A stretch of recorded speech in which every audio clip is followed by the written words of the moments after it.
এখন চলো আমরা কমপ্লেক্স নাম্বার নিয়ে একটু পড়াশোনা করি। দেখো এখানে একটু লক্ষ্য করো কমপ্লেক্স বিষয়টা কি।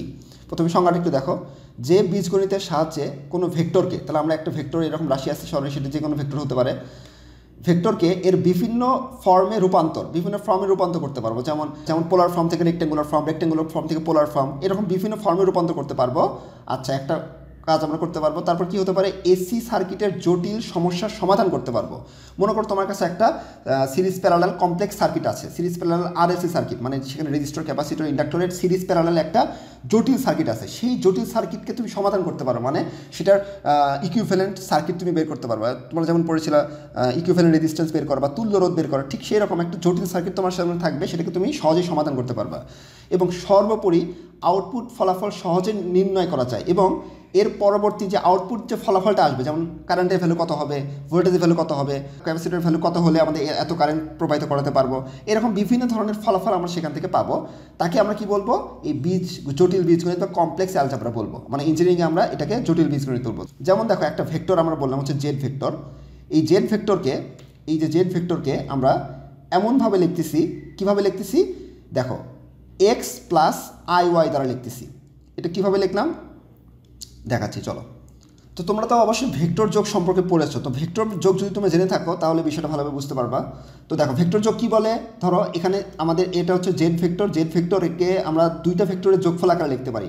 যেমন কীভাবে, যেমন দেখো এটা হচ্ছে আমাদের এক্স ভেক্টর, তাই না, মানে উপাংশ এক্সের সাথে যখন আমরা এটুকু যদি ওয়াই হয় তাহলে এটুকু হচ্ছে আমার ওয়াই। এক্সের সাথে যখন আমি এই ওয়াইটা যোগ করব, তখন আমরা কী পাচ্ছি, এই দুইটার যোগফল কী আসে, এই যে রেজাল্টেন্ট কী আসে, জেড আসে না। ভেক্টর যোগ তো এইভাবে বলে, তোমরা পড়ছো।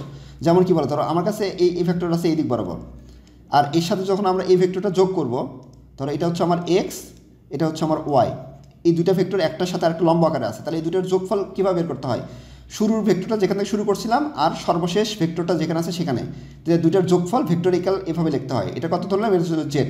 তাহলে আমরা কী লিখতে পারি, এক্স ভেক্টর এক্স আর ওয়াই যোগ করলে কী পাচ্ছি, জেড পাচ্ছি না, জেড ভেক্টর পাচ্ছি। এক্স ভেক্টর আর ওয়াই ভেক্টর যোগ করলে জেড ভেক্টর পাচ্ছি। তাহলে কীভাবে করলাম, এক্সের সাথে ওয়াই যোগ করে জেড পাচ্ছি। ঠিক এরকম এক্সের সাথে কি ওয়াই যোগ করে আমরা জেড পাচ্ছি না, তাহলে জেডকে কীভাবে লেখা যাবে, এক্স প্লাস ওয়াই। এখন কথা হচ্ছে আমরা তো ইঞ্জিনিয়ারিং পড়তেছি, সেখানে কি কমপ্লেক্স নাম্বার নিয়ে পড়াশোনা করতেছি, মানে রিয়েল আর ইমাজিনারি অ্যাক্সিস থাকবে। আর ইমাজিনারি অ্যাক্সিসে কী থাকে, আই অথবা জে দ্বারা লিখতে হয়। ইঞ্জিনিয়ারিংয়ে জে লেখা হয় আর ম্যাথমেটিক্সে আই লেখা হয়। তাহলে এই ইমাজিনারি জায়গায় ওয়াইয়ের জায়গায় কী থাকবে, একটা জে থাকবে না। তাহলে দেখো এই যে এক্স প্লাস আই ওয়াই, তাহলে এটা সিম্পলি যখন বীজগণিতে কথাবার্তা হয় তখন এক্স প্লাস ওয়াই, আর ইঞ্জিনিয়ারিং আসার পর এক্স প্লাস আই ওয়াই চলে আসবে। অর্থাৎ তার মানে এখানে এই এক্স প্লাস আই ওয়াইকে আমরা প্রকাশ করলাম, তাহলে Z vector equal to X plus I Y. আর এক্স ভেক্টরটা কোন অক্ষ বরাবর আছে, রিয়েল পার্টে আছে, দেখো এই যে রিয়েল পার্টে আছে। আর এই দেখো এইটুকু অংশ কি, ইমাজিনারি পার্ট, এটুকু অংশ কি আমার আই প্লাস ওয়াই আছে না, তাহলে এটুকু অংশ আমাদের কি ইমাজিনারি পার্টে চলে আসবে, সিম্পল। আচ্ছা, তাহলে আশা করি তুমি এই জটিল বীজগণিতের এই ফর্মেটটা বুঝতে পারছো যে Z equal to X plus I Y কীভাবে আসলো এবং এর বেসিকটা অ্যাকচুয়ালি কী। তো ভেক্টরিক্যাল যোগ থেকেই অ্যাকচুয়ালি এই বিষয়টা আসে। এখন আরেকটি ইম্পর্টেন্ট বিষয় যে এই আয়ের ভ্যালু আছে, আমাদের এই আয়ের ভ্যালু আছে, সেই আয়ের ভ্যালু কত জানো, √(-1). এটা হচ্ছে আমার এই আয়ের ভ্যালু কত আসবে, √(-1). তাহলে আই স্কোয়ার যদি করি আমরা, দেখো এই যে √(-1) কিন্তু এটা কেমন আসে, এটা তো অনেক ভিতরে অনেক বেসিক আছে। তো এই √(-1) কিন্তু কোনোদিন বাস্তবে সম্ভব না, যার কারণে এটাকে কাল্পনিক অক্ষ বলা হয়। এখন এটাকে যদি স্কোয়ার করো তাহলে কী হবে, এই আয়ের উপর স্কোয়ার ইকুয়াল টু √(-1) তারপর স্কোয়ার, তাহলে কত হয়, এই √2 চলে যাচ্ছে, তাহলে আই স্কোয়ার ইকুয়াল টু -1 আসতেছে। এই তো, তাহলে এটা কিন্তু ইম্পর্টেন্ট, তাহলে আই স্কোয়ার সমান -1, বিষয়গুলো খেয়াল রাখবা।